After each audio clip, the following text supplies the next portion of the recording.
Hello again, everyone. Welcome to another episode of Game Pass Grab Bag, your weekly podcast reviewing games from the Game Pass collection, bringing you 3 new perspectives of varying skill range. I am the general of this army, Andrew. With me are cannon fodder, Keith. Hello. And coming out of the reserves, our next special guest, my brother, Aaron. Hello, hello. And we had a listener pick recommend that we do Battlefields. And he said, just pick any of them. And I figured, what better person to pick than my brother, because between the three of us, we have played all of them? Yeah, I think so. So I can't think of one I haven't played. So, yeah. So I figured it was too much work for all of them, Liz to catch. But I've played these ones. Yeah, you've played most of them, at least the most recent ones. And I figured it'd be too much work for Liz to try to catch up. And this way we can actually talk about all of them in a kind of a broader sense. So mostly we will be talking about Battlefield 1 and Battlefield 5. Except technically, I think it's still considered Battlefield V, which I guess... No, I'm sorry. I will not accept that that's actually what it's called. It's Battlefield 5. A Roman numeral is a V, and it came after Battlefield 4. No, it came after Battlefield 1. Oh, okay. Yeah, we probably need to explain the timeline of these games because they are a little jacked up. So this is why I think it's Battlefield V. One of the developers literally tweeted when they first announced it saying, no, it's Battlefield V for victory. That sounds like he's trolling. Yeah. That sounds like a massive troll. Either way. I'm going to go with Aaron on that one. So yes, the timing of these games is all over the place. There's Battlefield 3, then they did Battlefield 4, then they did Battlefield Bad Company. No, they did Battlefield 3, Hardline. Battlefield Company, and then they did Hardline. I don't know. They're all over the place. They can't figure out their naming system. Either way, because, the next one's now 2048. 2042. 2042. And then Close enough. What was the one that you played that was a Battlefield of the future? 2148. So, which this is not a sequel to that one. Yeah, they're all over the place. Yeah. Well, okay. I mean, it's kind of like Call of Duty, but instead of just doing a new name every year, they're like just throwing numbers onto the end of it. Like, yeah, whatever feels right at the time. Yeah. I mean, I guess it's not really confusing too many people. I don't think I've ever heard anyone be like, oh, I need Battlefield 2148 is the old one. I don't know. I've never heard anyone get confused with the titles. No, but I think if you were new, if you were brand new to this and you logged on to Game Pass right now and you saw all the Battlefield games, it might be confusing if you've never played them before. That is true. Yeah, you don't know which one's in which order. Other than the fact that the other ones have a 360 label on them, that might be a dead giveaway that a 361 might be older. But if you were to look at Battlefield 1, which takes place during World War I, That makes sense, yeah. it's technically earlier, but it's right now it's the second newest game. All right. Yeah. So if you are new to this, we will mostly be talking about Battlefield 5, which is the newest one, and Battlefield 1, which is the previous one, which is still very active. Honestly, Battlefield 4 is also very, very active. I saw that. It just recently did, because the new game will be close to Modern Warfare, so if you want to play the most up-to-date Modern Warfare battle game, Battlefield 4 is the one. All right. Okay. And so since this is a little bit different, since we're kind of talking about multiple Battlefields here, we'll just go around and say which one you prefer between 1 and 5. So I guess I will start. For me, they're both definitely a game, especially when it comes to the single player. They're a lot of fun. They're really cool.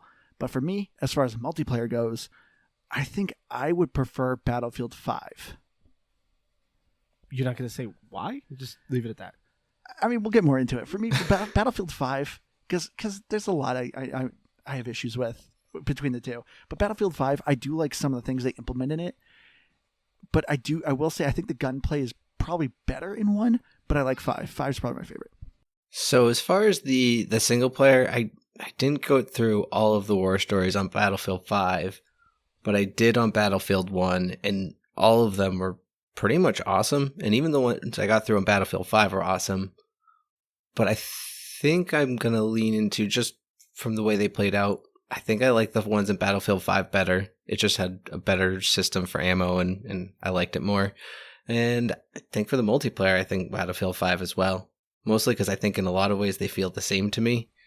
But the guns are newer, so they're a little more exciting, and you can build stuff. So I like building stuff. I'm going to go opposite of you guys. As far as it goes for the single player, I think they're both pretty much the same. Yeah. We'll talk, I'm sure, a little bit about the single player, because it sounds like Keith probably spent more time enjoying that than I would. I mean, Battlefield is multiplayer to me. The new one is only going to be multiplayer, which is great. I think invest all that time in there. But for me, Battlefield 1 is better for some really slight reasons. But again, we can talk about that later. So we're going to start by actually talking about the single player by getting into the gameplay. So in the single player, I highly recommend both these games. If you're kind of someone who's not into too many first-person shooters, it probably won't change your mind too much. But the way the single players go, a lot of games like this, like a lot of people associate Battlefield very similar to Call of Duty, and they generally ignore the single player. I highly recommend you do not ignore these single players because they're designed differently. They're just little episodic vignettes. So they're these different stories throughout the battle that do different mechanics, different characters. They're not really tied into each other, and they nailed it. I loved the single player. I think overall, like after like we talked a little bit about it before, I think I preferred the single player mostly in Battlefield 1, but in Battlefield 5 had my favorite one, and that was The Last Tiger, where you actually played as the German army. You were a German tank trying to like defend a city that was falling, and the story in that one's so good. But what did you guys think of the actual overall single player games? See, I this is going to be one of those rare ones where as far as like the story goes of them, I really liked the stories in all of them. Like everything just felt very true to life. Like I was just really in and part of it. So while it was told as a story, and like you said, the cinematics are just so incredible, and it just ties in so well with the gameplay. And how old was Battlefield 1? It's what, 2016? Yeah, because I asked Aaron earlier this week. I was like, "Has this game been remastered?" And because it hasn't, it's a beautiful game, and so, and both of them rival in that. So I just love the way that the stories were told, and so I want to go back and finish the ones in Battlefield 5 that I haven't finished. Yeah, as far as it goes, when it comes to the single player on these two in particular, you got to figure when you're making a game like this, you can go the route that every Call of Duty has gone, pretty much every first-person war shooter has gone, which is follow a main character, end of the world coming. They're one-man army. Yeah, it's kind of like a one-man army thing. So they could have just phoned it in and went down that route and just did that. But I think it was really clever and smart to do them as just little brief snippets from different parts of the war, with different characters, different mechanics, all of that stuff involved. I think that was a clever way of doing things. The only time it's kind of a bummer is every once in a while you run into a story that you really like, and you really kind of like these characters, and you kind of wish you had a little bit more time with them. Yeah. And since they're built to be so short, some of the stories can come off feeling kind of just not quite like they connected just right. Yeah. Like they want you to get an emotional grab out of a situation, but it's like, well, I only knew these characters for like 15 minutes. So, that type of emotional grab isn't really going to be there. But again, it's different. There really isn't anything out there that I can think of where it's almost like an anthology of war events. I can't think of anything else that exists like that. So for that sake, I do think these are great, but ultimately they don't stick with you all that long. Yeah, there was a couple like throughout of the two of them. Yeah, I agree. Like I'm starting to like some of these characters, and it just kind of ends. But there was a couple that like I liked, but some of the mechanics I thought were okay. Like in 5, I didn't care too much for Nordley, which was like a skiing one. It was cool. It kind of did like an open world kind of thing where you had to go to different points, but you can go to them anytime you want.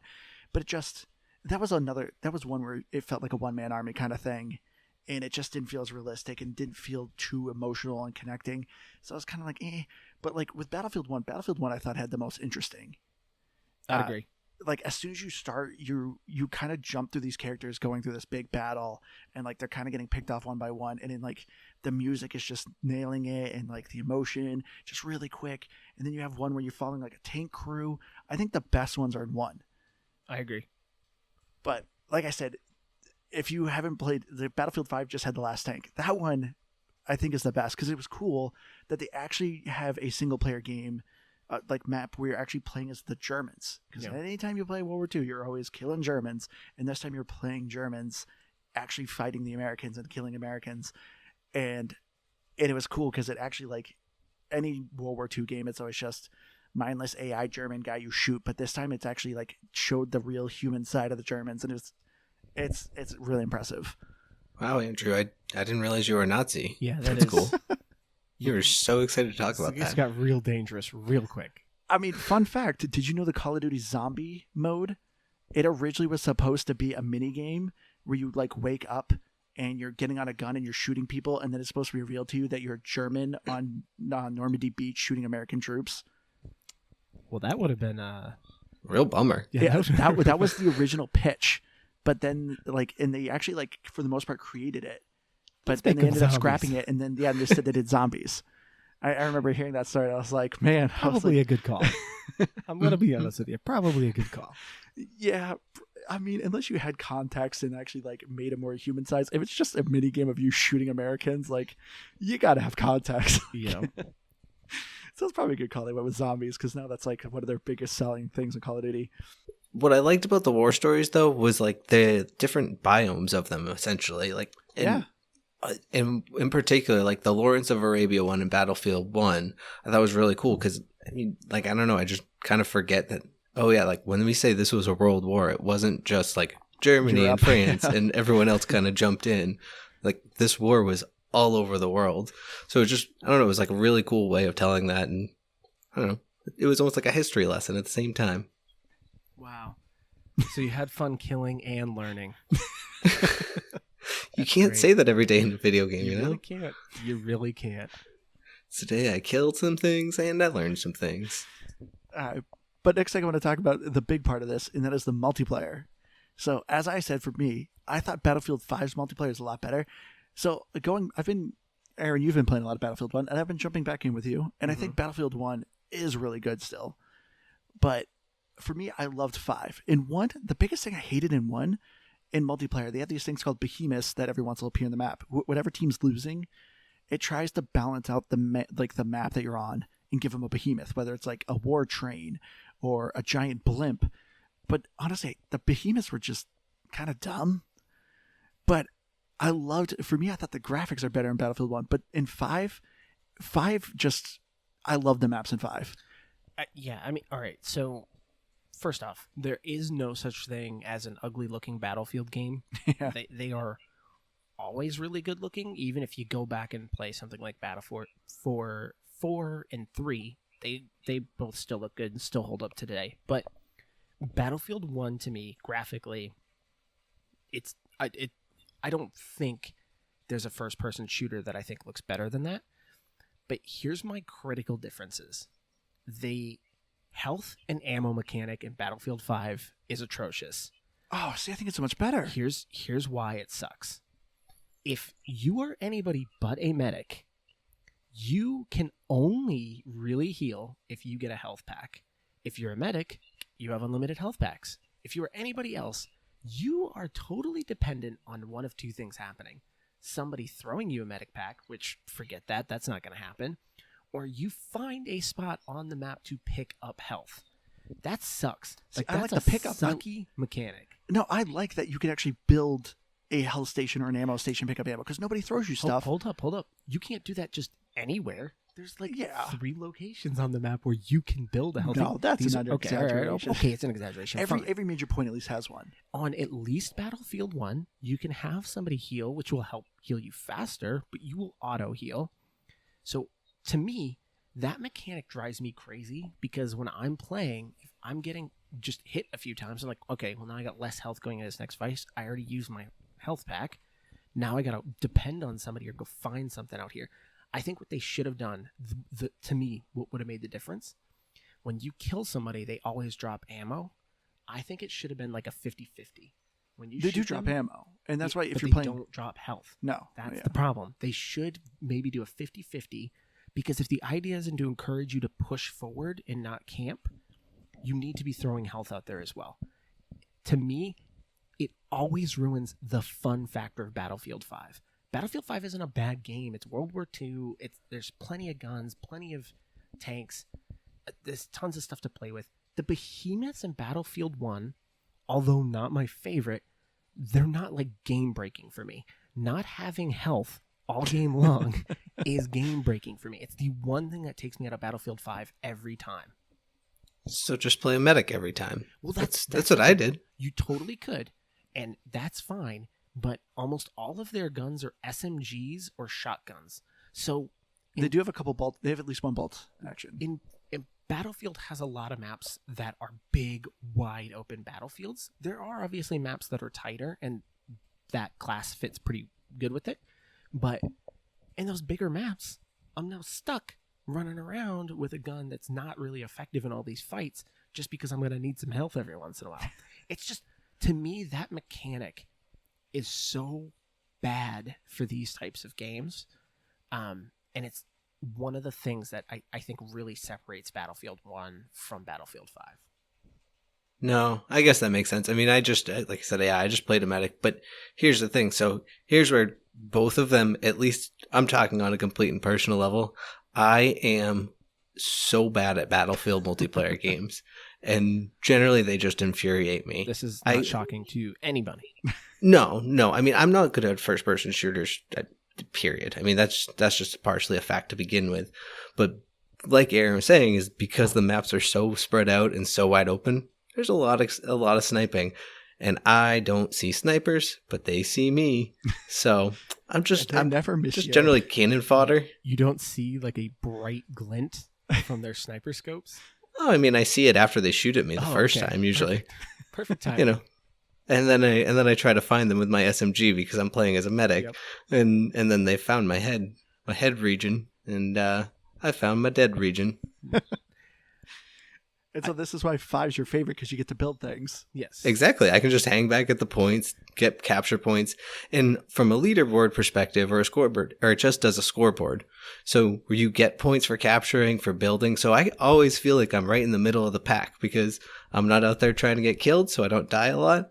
And I get rewarded for it. People think I'm effective. The fortification system in Battlefield 5 was a very smart move. Yeah, it's actually fun. And like cool how you can kind of rebuild the map that's so destructible. Yeah, it'll give you a lot of score for just building up fortifications to kind of protect your team. Now, those fortifications, do they do a whole lot? Yeah. Not really. But it's unless you build SMGs and stuff like that, or the LMGs. And... Yeah. It's still a clever way of kind of evolving those systems. So, I don't mind that. So this and I felt like it made the gameplay more of like a team effort. Mm-hmm. Like, I don't know, you just had everyone who had a little bit more of a trait that you needed to have on your squad, which is one thing that I think is really cool about the gameplay in both Battlefield 1 and Battlefield 5 is the squad aspect of it, is that you have, what is it, usually like 16 players per side, but it's built out into 4 squads of 4 on each side, and you can fill them out or fill it with your friends.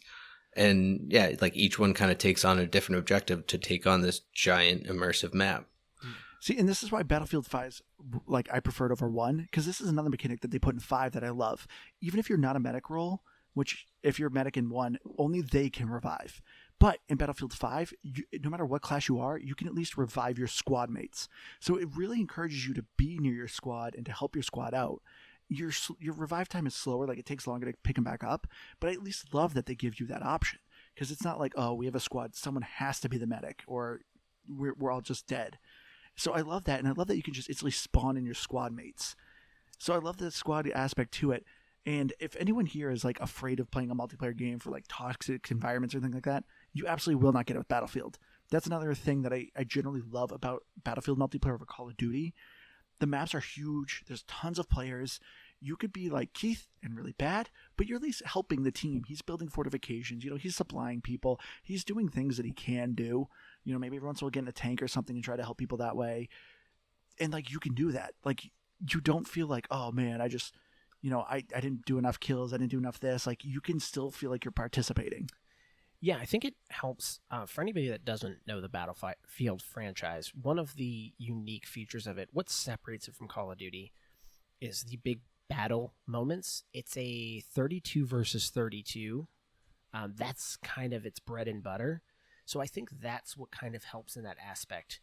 When you're one person on a team of 32, it's not like everything is dependent on you and you're the sole reason a team is losing.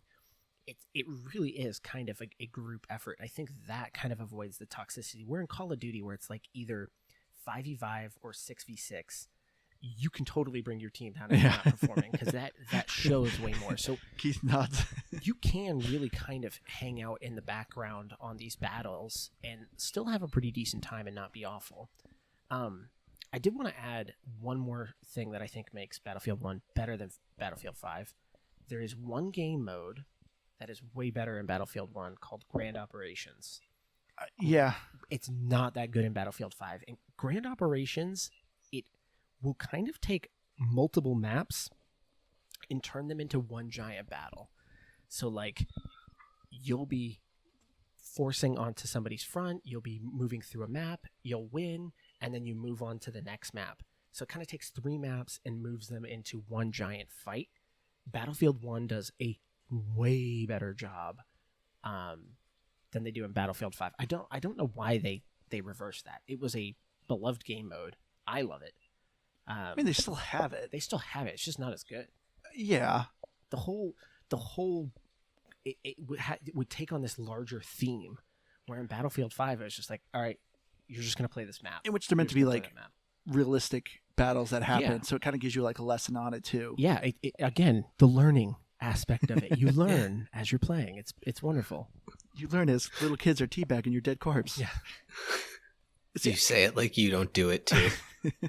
No, I'm a mature adult. I mean, I thought they did fine in 5 because there's a couple maps where you're doing like the Norwegian, where like the allies are actually dropping. It's the only map that does that. It is cool. Yeah, that's true. It is super cool. I agree. And you know what I noticed is when they showed this game off, they showed that grand operation where you're flying into Norway and you're picking when to jump out of the plane, and then you're doing your assault. And it's the only one that does anything like that. Some of the Pacific maps in Battlefield 5, you're on boats coming in, but that's it. You're driving the boats. You see, and this is why Battlefield 5 is my favorite, because it's just that, the Pacific maps. The Pacific maps are amazing. So Battlefield 5 was meant to be something longer. I think now they're kind of calling it quits on it now that since they announced new Battlefield. Called quits on it 2 summers ago. But yeah, it was supposed to go through multiple stages of World War II. And so, like, the game didn't launch with the Americans and the Japanese, but now they're there. And the Pacific maps are so good. If anyone who is an old school gamer like me, and you've played Battlefield 1942, that's one of their original ones that was actually pretty big and impressive. They actually brought some of the maps back from that game into this, and they're free. And that's what I love, is that the maps are just free. If you have Game Pass, the Battlefield 1 maps are now free, but you had to pay for map packs on that one. But they're all free now, and you have all the campaigns and all that stuff.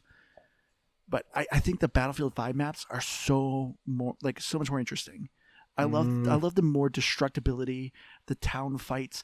Most of Battlefield 1s are kind of like muddy farmlands, no man lands, and like for me, Battlefield 1 or World War 1 was mostly fought in I trenches. know, and I understand that. I understand that's how the war it's historically was. accurate. I understand. You're learning lessons, that. Andrew. Come on. I understand that, in which, once again, not faulting that game, but I don't care for the weapons in Battlefield 1. Once again, I know it's part of the era, but I'd like to customize my guns and stuff, and there's like no customization. Kind of. They're in loot boxes. Yeah, that's what I don't. Well, the skins. The skins. And I hate the loot box system in 1. I mean, it was kind of. It's not one of the last games to do loot boxes, but it was when it was kind of coming to an end, because there's no loot boxes in Battlefield 5. Yeah, if that's a big deal to anybody. But obviously the guns in World War I versus World War II were pretty quite different. I love you can go on servers on Battlefield 1 where you can only use historically accurate weapons. So typically a soldier, in Germany would have just a Gewehr rifle. So that's the only gun you can use. So on the German side, they've got that, and then maybe the Allies would have a different gun, but they're just pretty much single shot rifles. I love it. So there's no automatic weapons. Your sniper is just your rifle, and everybody's got one. So that's pretty cool. I do love that. those modes. It's very, very fun because it opens up the game into a totally different territory. It feels really cool. A mode like that sounds like something that I'd be like, oh, I might have a chance to be good at that. And then I'd play it for about 5 minutes and all of those words would disappear into much different I'm words. telling you, though, most people can't shoot. So what ends up happening is it's two sides just kind of shooting and missing constantly. So you'd be surprised. Like, yeah, I'll connect on 1 of 10 shots. And they're normally 'cause I not a can't one-hit snipe. kill. I can't snipe. I'm bad at sniping. I can play with a lot of things, but I cannot do these single bolt action guns. So I think you'd be surprised, and it's a good way to get better at it because you know that you're always going to go up against somebody else that's struggling with it too, instead of you going up against somebody with a fully automatic weapon. So it does help. Suppose there's some truth to there. No. Still learning. Now, Aaron, I'm also surprised you like 1 over 5 because for you, I know you're the kind of person with all the Call of Duty that you play, Mm-hmm. you love short time to kills. And I do. Battlefield 5 has a much shorter time to kill than 1. The time to kill in Battlefield 5 is better. And that's not to say that there aren't good things about Battlefield 5. Battlefield 5 is still a very good game. I'm just saying if you take the package as a whole, I'm going to find more enjoyment out of playing Battlefield 1 than I will out of Battlefield 5. Another interesting staple in Battlefield games, when you're using a weapon, you get service stars on it every 100 kills you get with it. Yeah. And you can see that, how many service stars you have. And it's kind of like a weird way of showing you use a gun a lot. When you kill somebody, they see what your service stars on it. It's a weird kind of addictive way of trying to build up your kind of notoriety on a weapon. None of that exists in Battlefield 5. None. Like, they don't have I anything never noticed system like that. They just removed it. And that's I actually never noticed that. beloved Battlefield mechanic. Yeah, I remember Battlefield 4, my MP7, I had like 4 battle stars on. It's cool. I loved it. And so, like, when you're playing Battlefield, it's Battlefield 1, it was something you worked for. You did it on all the battlefields. I have no clue why that was a mechanic. They just said, nah, gone. It was a fun thing to have there. It's just a cool little treat to have that, and it's gone. They just forgot. It was just a little It whoopsie. That's just my problems with Battlefield 5. It made weird decisions to feel different, but I don't think they were progressive decisions. They were just they were negative. All right, and there's one thing I wanted to bring up too that always irritates me. Every Battlefield, I'm sure 2048 is or 2042 is going to be exactly the same. Anytime a Battlefield game comes out, it is broken. And even then, it takes them forever to fix. Every Battlefield game, like me, Aaron, and Keith, we've normally got Battlefield almost like within the first month usually, and we all play together, even though Keith hates it, and he always ends up reluctantly getting it to play with us. But anytime you try to join as a squad, it almost never works. The squad feature almost never works. And then trying to load in together, it almost never works. And like to do your assignments, you have to completely exit the game. Like there's so many weird quality of life things that whatever reason EA cannot figure out how to fix. I will say at least both of them now are in pretty good spots, but there are still so many issues, especially with, I mean, I don't know if one doesn't have assignments, right? I can't remember. No, Battlefield 5 does. Another stupid system. Battlefield 5 has these assignments that you pick, which are basically like quests you pick. They're kind of like dailies, but you get to pick which ones you're doing. And if you ever complete one, you have to completely exit your game, which takes a very long time. Even if you have a Series X, it still takes a while to just load out of these games. So you got to go completely to the main menu, assign yourself a new mission, and then jump back into a game. It's really weird. Everyone's been complaining about it literally since the game's been launched, and they said they were going to fix it, and they still haven't fixed it. It's weird. And they're not going to fix it. They're not going to. At this point, no. Well, they stopped working on that game, like I said, I think either a year and a half or 2 years ago, because I believe EA has 5 studios working on Battlefield 2042.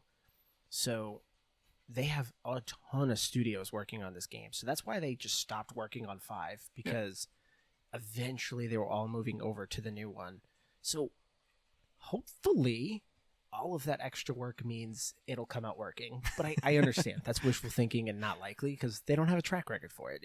You're right. They always take a while to be good. A big issue is their servers. EA, for whatever reason, just does not upgrade their servers or something. Yeah. Just they're doing their best, okay? Well, it's just you guys were obviously big-time Apex players. I can't recall. Did Apex owned or published by EA? Did they have server issues at the beginning? EA's published by EA, but it's done by Respawn. And no, They not always have server issues, but they regularly have server issues, though. There'll be times where like a patch comes out and just randomly creates some new bug that just kicks you out when you're trying to launch. You just have to keep trying until it lets you log in. That's the only time. Anytime there's a patch, and it only lasts normally about a day or two. I wouldn't say consistently have server issues. I could dig up, I'm sure, 5+ at least within the last year if I were to bet. But again, it's not to say that it's game breaking because, like you said, they fix it quickly, and usually it's not effective for every game. It just happens enough that it's noticeable, and that's all I'm saying. They're not the best. Anything more in the multiplayer? I don't know if you guys want to talk about vehicles or just. I mean, vehicles are great. Flying planes is awesome if you can get into one. And it's so hard. It's so freaking hard to fly a plane. It is like it's really frustrating to watch somebody be really good in a plane. Like someone who's good in a plane literally can own the room. Absolutely dominate a map. They stop all the ground troops. They stop all the vehicles. And anytime you try to get in a plane yourself to try to stop them, they just take you out. People who are godly at planes in Battlefield 5 literally run the game. I was playing Battlefield 5 maybe 2 nights ago. It was a Pacific map, and somebody was on the Japanese side, and they had a 0. He bombed me probably 5 times in a row. And I swear, I'm like, is he just picking on me? I don't know what I'm doing out here that's bothering this guy so much. But we couldn't take him out of the sky. He was just dominating. And the zeros are really good in Battlefield 5. Again, another mechanic that I hate about Battlefield 5. All vehicles can run out of ammo. So you have to constantly get them refilled. I hate and like it because I hate people that literally stand on a hill and just snipe with a vehicle. I understand what they were trying to do. I think it's really bad in planes because usually you can bomb once and then you got to fly far away. Yeah, it takes a while. Get reloaded, come all the way back, and if you miss, it's like, well, all right. Yeah, it's not fun. I'll be back in 5 minutes, guys. It's just not fun, and that's the problem. And even a tank, like if you're pushing in with a tank and you run out, it's like, well, now I gotta go find ammo, and there's a couple places you can go and get it reloaded. I understand why they were doing it.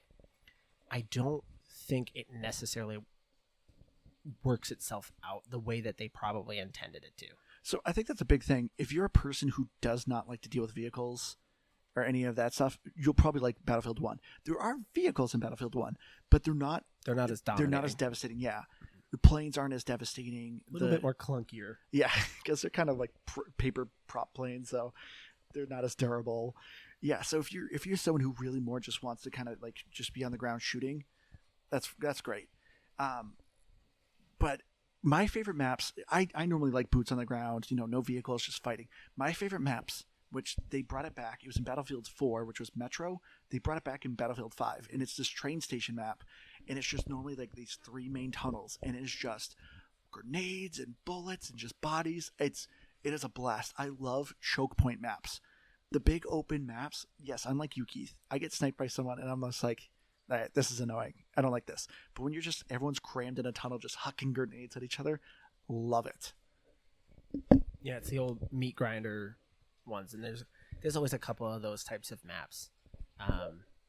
It's why I like the frontline modes the most. The frontline modes are the best. It takes the giant map, and then there's 2 control points. One side defends, one side attacks. The attackers have limited lives. If they capture that point, it pushes you back further, until one team wins or loses. So it's like this tug-of-war feel to it. But it concentrates the fight. Yeah. It kind of makes sure that the fight is taking place at these 2 points and not anywhere on this massive map. So it kind of helps to keep things focused. Yeah. So I agree. I like those types of modes that are a lot more of a grind. And so I will say, like, Andrew, you were talking about the Pacific maps.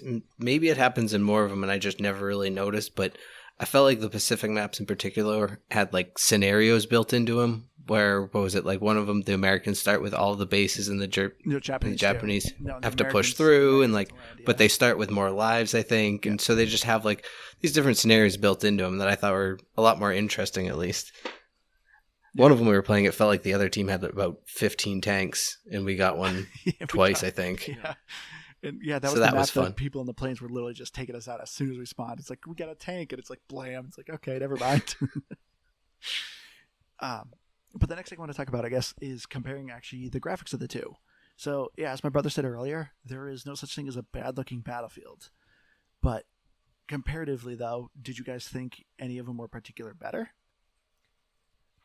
I'm a Battlefield 1 guy in graphics as well. I think some of the maps are absolutely stunning. Monte Grappa is, beautiful hillside. Looks amazing. Some of those like trench levels, even though it's a lot of black and brown and Yeah, char, the color palette's not great. it still has a very beautiful, scenic look to it. And if I remember correctly, Battlefield 1 was one of the first games I can recall where if like you fall down into the mud and you get up, it's on your gun. Yeah. Like you would see yourself getting muddy and kind of gross as the game goes And on. blood if you Yeah. get shot, yeah. They added that into Battlefield 5 as well, but I feel like that was the first one that I ever saw it. Yeah, I don't think it's as good in Battlefield 5. I don't think it is either. It looks so much better in Battlefield 1. I don't know what it is. There's this weird crispness to that first game where I think visually, even how the players run, they look different than they do in Battlefield 5. Battlefield 5, they have a little bit more of a hokier, kind of clunky look. Yeah. Where in Battlefield 1, it's way more fluid. I just think in general, Battlefield 1 looks a lot better. Yeah, see, I do think the motion, it almost feels like, it doesn't feel like you're looking through the eyes of the player. It feels like you're strapped as a GoPro. Yeah, like a GoPro at the top of the player's head. And it's just like this weird bouncy motion that doesn't feel quite right. But one thing about the cinematics, at least so talking about the storyline, but still the graphics, is everything was almost perfect in both of them, except for close-ups of people's faces. Yeah. Like from afar, looked great. They walked great. They animated great. But the faces had this weird shiny glow to them. And were just like over realistic and creepy. I did not care for them. See, I actually agree with you this one, Aaron. I think Battlefield 1's graphics are actually better. Because like Battlefield 1's definitely a war that like games generally don't cover, or honestly like there's not a lot of stories about it. Yeah. And a lot of people forget how devastating it was. Like there's still some places in Europe that you cannot walk. Like the land literally is poisoned from the amount of shells that have been laid onto it, and some of the shells are still active. So like there's still like just some uninhabited areas of Europe that you cannot go to. Like that's how devastating it was. But like a lot of people just don't realize this. Like there's still, damaged tanks out there that can't get recovered. And so yeah, the color palette in 1 isn't great. It is a lot of browns. You do get some pretty gorgeous landscapes in some of them. But yeah, the crawling in the mud, I don't think it's as good in 5, because in 5 you're doing a lot of street fighting. Like there's some areas you're rolling around dirt, but not as much. In the first one, yeah, it's all just mud and water and just dirt, and it just really shows. And yeah, the game came out in 2016, and the cinematics in both of them are gorgeous. I love the cinematics, and the graphics really just showed in the single player, and I loved it. Well, Keith, you mentioned just the other day, I think when we were texting, you mentioned the tank level and the cinematic with the tank driving overhead, I think in Battlefield 1, right? Oh yeah, it's like one of the very opening scenes of like when you start to like actually roll out the first time for the tank, you go over like a trench of like your own people, and they're just not expecting it. It's just this epic, like, I don't know, watching the treads just tear over this giant trench, and you're like, holy crap, those tanks were massive, because those trenches were like 15 feet wide or whatever, and it just plows right over it. And it felt like you were actually standing underneath it as it went over your head. Yeah, some of those cinematics are really stunning. And it's weird for me to think, like, even playing Battlefield 1 today, because it had been a while since I had played it, so I kind of picked it back up recently.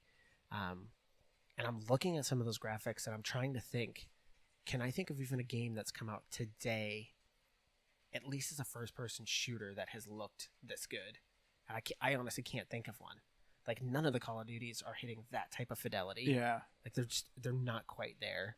And you know, there's some obviously good-looking Call of Duty games, but I still think the attention to detail on that game is unmatched. Even to the point where I think Battlefield 5 it's still not hitting that level that it did in 2016. Yeah, it definitely seemed a little bit like a step back with the graphics. Like, it's definitely not bad, because the other thing that you really notice that is really great, both these games have really good weather effects. Oh yeah. Like in Battlefield 1, like there's some levels that like the fog rolls in, and it's crazy because you don't see anything, and like it only like 10 feet in front of you, and you just see kind of people busting through the mist. Really, really cool weather effects.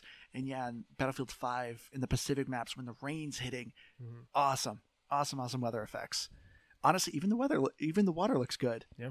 Still not Sea of Thieves, but the water looks really good. Yeah, still no Sea of Thieves, but yes, very good water. But of course, the thing that they also definitely land is the sound effects. Oh yeah. It actually, I remember, granted it was earlier Battlefields, but every time I play them, I legitimately feel like this is kind of like what a war would feel like. It's just constant bullets whizzing, explosions, like the just dirt flying everywhere, vehicles rolling through. They nail the sound effects, and it's crazy. It is a headphone game. Yes, in my opinion, especially if you're playing single player. Yes, yeah, you want to hear all of that. They obviously spend an incredible amount of time, you know, working on the sounds of the guns, and I agree. It feels like World War I and World War II. Well, what I imagine it would sound like. I wasn't there, but if I were guessing, it would probably sound very similar to this. Yeah, especially if the tank levels in like on the single players on like on 1 and 5, if you put headphones on, because there's a couple moments when you're in the tank and like the tank shooting and then like them screaming at each other, really, really cool.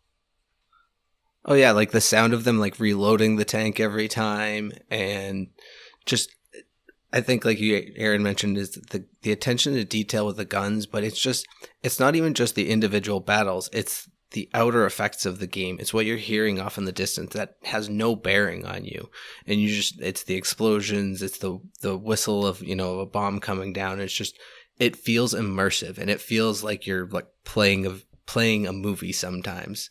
So it's just really cool. And yeah, it's 110% a headphone game. Like there's just no other way I'd rather play it. Another thing I kind of wanted to bring up, because I didn't know where to exactly put this, but I will say another thing I don't care for Battlefield 5 for, it definitely stepped back on the realism. Battlefield 1 was a lot more like, this is how World War I was and stuff like that. I remember when the first trailer came out for Battlefield 5, there was like, everyone was making fun of it, of like, people with like prosthetic limbs fighting and you're stuff saying like that Battlefield 5 stepped back in the realism. Yeah. I thought Battlefield 5 stepped back from the realism. No. Well, Battlefield 5 has a very famous negative reaction to the announcement of that game. Yeah, there was a lot of females in the trailer, and there was a lot of prosthetic arms in it. That was like, what is happening right now? They fortunately really toned that stuff back. Yeah, which like I don't blame them. Like they obviously want inclusion and stuff, and it's like I'm fine with that. Can you even pick that girl character? She had like a claw arm. I don't think so. Yeah, I don't think you could even play I actually didn't think about that. Like she was like a main look of that game. Then I think they just scrubbed it. Yeah, EA did kind of come out with some of like the prosthetic stuff, and they actually did explain like, no, some of these people were real war heroes, and they actually did kind of give the story of some of these people were like, this is weird, like this guy didn't exist, and they're like, no, here's pictures of him. This was a real guy. One of those guys is, you'll see, you can unlock him. He's got face paint on, like he's got this weird circle face paint, and everyone's like, who is this guy? He's got a mohawk. Yeah, like, this guy was not in World War II. Sure enough, there are absolutely pictures of this guy. I think he was an American. Like he has a name and all this stuff. They have him in this game, but that's fine. They're picking out these random situations and making it seem like it was really common. Yeah, it really wasn't. Yeah, but they did exist. Sure. I mean, it makes cool cosmetics for you to unlock. It does make cool cosmetics. I mean, you got your rat burner mask, which literally was a guy with a sheet of metal in front of his face. I love my like rat no burners. eye slit. and you love that There mask. is an ice lid. Oh man, that Rat burners, man. It's literally a sheet of metal. even that helmet. No, see, like I think those types of stories are the cool ones that I think are best kept for the war stories, where they kept them small and everything, and like here's an untold story of the war that not many people know about, but it's actually kind of cool, and here's why. So I liked if they did them there, but yeah. So with all this said and done, obviously E3 just happened and they announced Battlefield 2042. How do you guys feel about it? Are you guys pumped for it? Are there things you are looking forward to, things you're not looking forward to? I mean, I'm probably gonna end up buying it and playing it with you guys. That's shocking to me. That's what I end up doing. I don't know. We'll see. What a glowing Because endorsement. well, see, I just struggle with Battlefield Sure. games, and that's what I've said all Then along. why buy it? I don't know. It's It looks multiplayer like it only. might be fun. See, that might. Well, no, but I mean, it's a little late for this. But the funny thing about that is all I had ever played of Battlefield was the multiplayer. So this was my first time playing the war stories, and I was like, man, I missed out on an awesome aspect of these games. But yeah, so I guess in that aspect, I kind of always took Battlefield as just multiplayer games to begin with. So that's how I would take this one. I guess my biggest hesitancy is I guess I just don't know that I always like the modern warfare stuff. There's too much like crazy wall riding and doing crazy things that I'm not going to be good at. Like, think it's I know wall people are riding. going I to be think I saw that in flying the around trailer. on me. There is flying, yes. And I'm just going to be angry.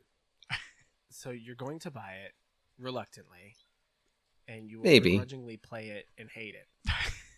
I mean, if it's on Game Pass, I will definitely end up playing it. I think it. We'll see about buying it.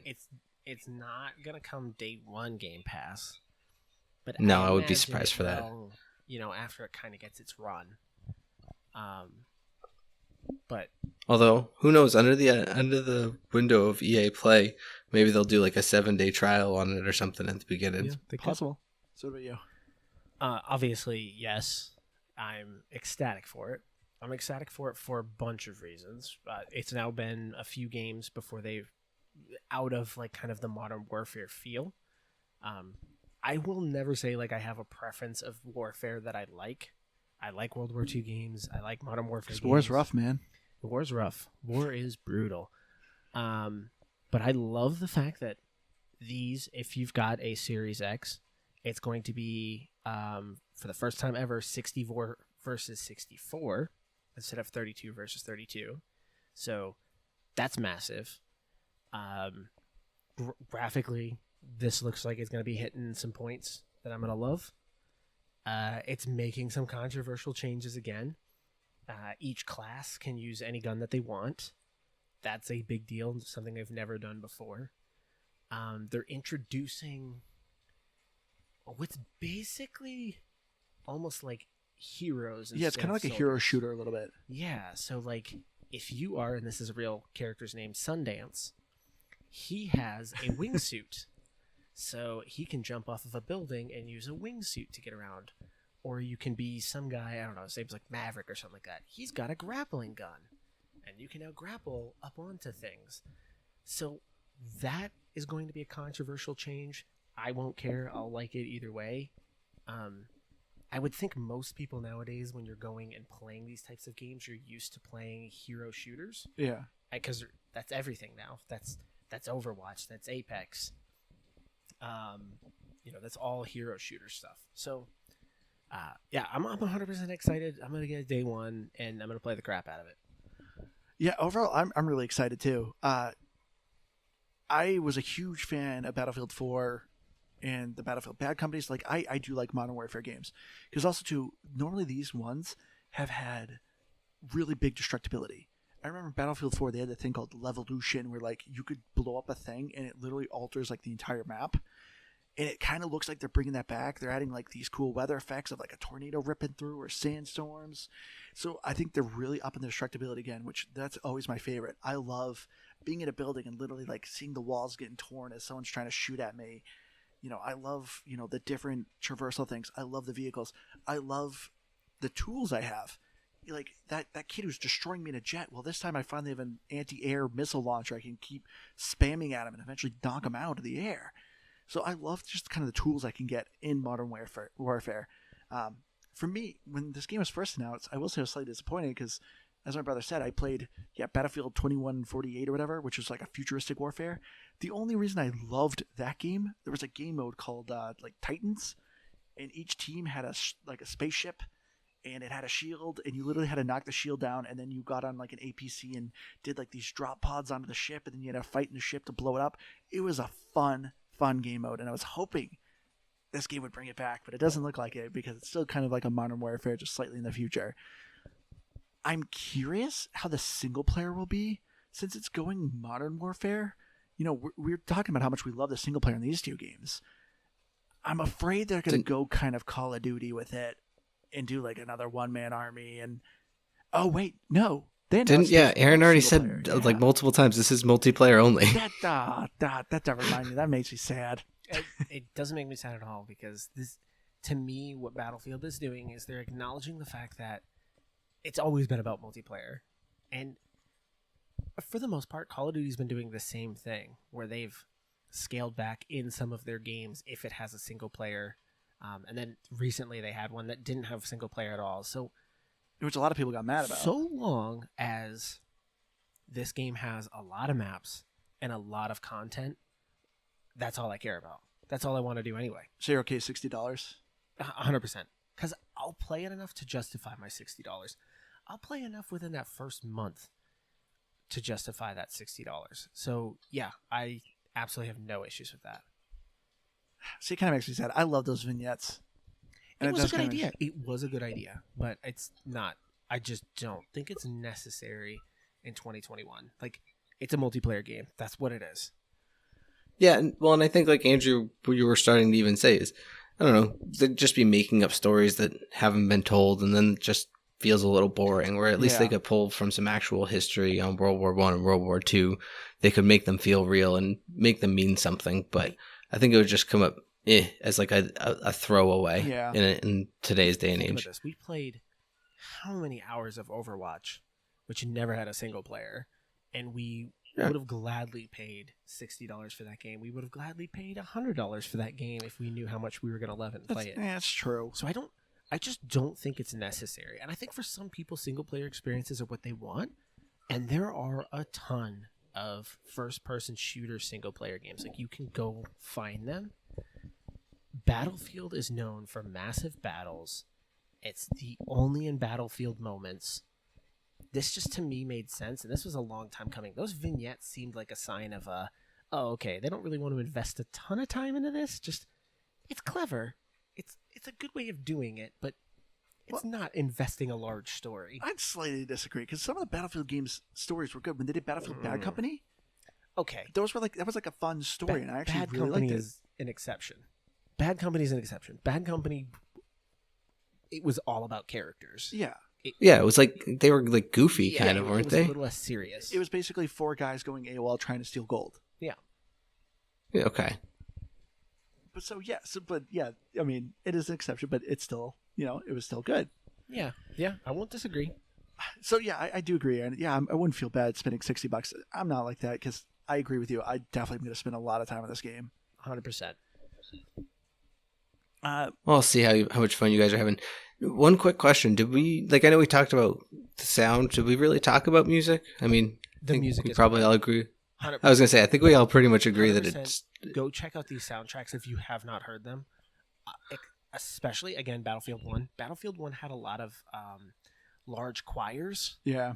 So they would have these big orchestras and then like these choirs singing behind them, and they are absolutely stunning. They've got it just pulls in so much more emotion to the game. Like, it doesn't do like the classic war thing of like, here, let's just throw in some rock and roll music, go kill some Germans. It's so much more impactful, and it makes the game that much better.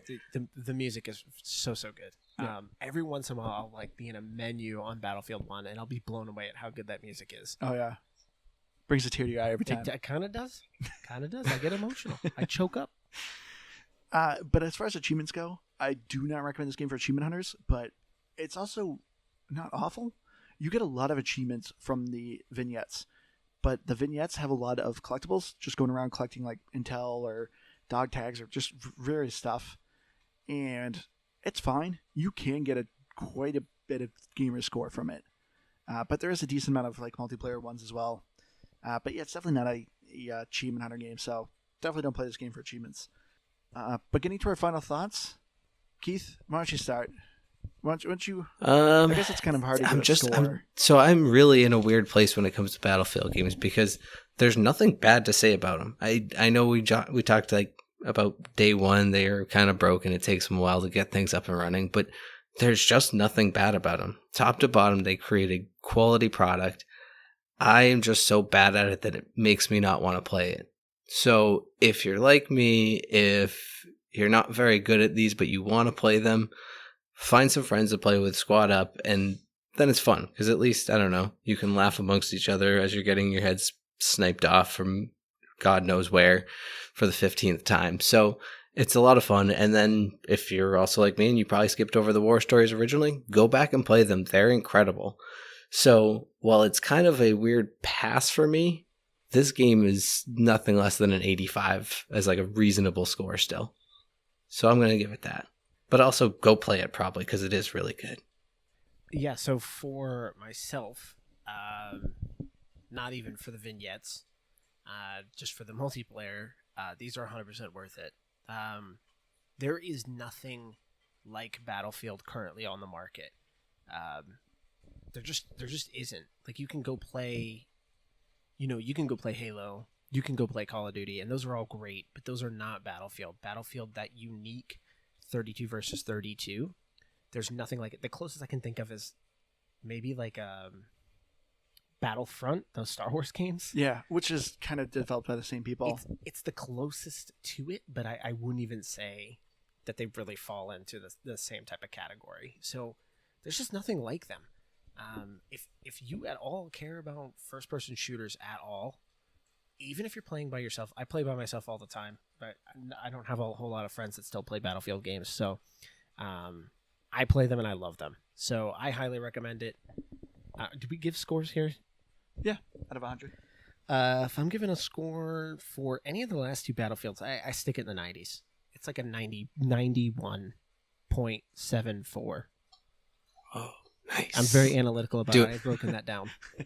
Well, I like that we have math on this episode now. Yep. See, this episode is learning and killing. Thank you, Battlefield. I love you, Battlefield.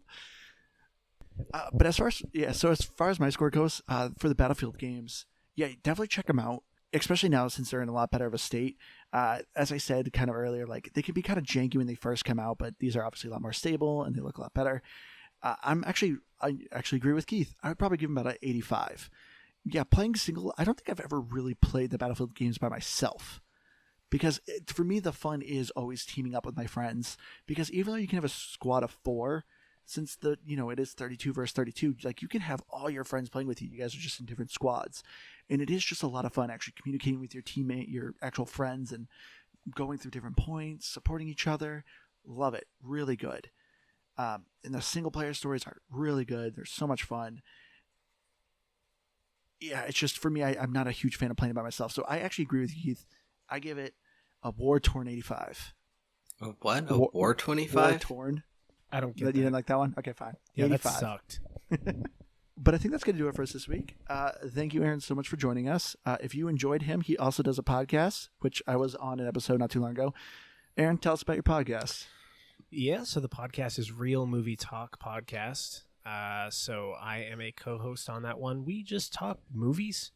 So we've got, that can change. It can be movie news. It can be reviews. It can be a lot of trailer talk. Sometimes just about Nicolas Cage. Sometimes just about Nicolas Cage, which... or Shrek Trivia. Both of those are 2 great episodes. We do plan on doing a new Nicolas Cage episode coming up pretty soon. So... because we've got more stuff to cover with Nick Cage. There's always something with him. There's always more to cover with Nick Cage.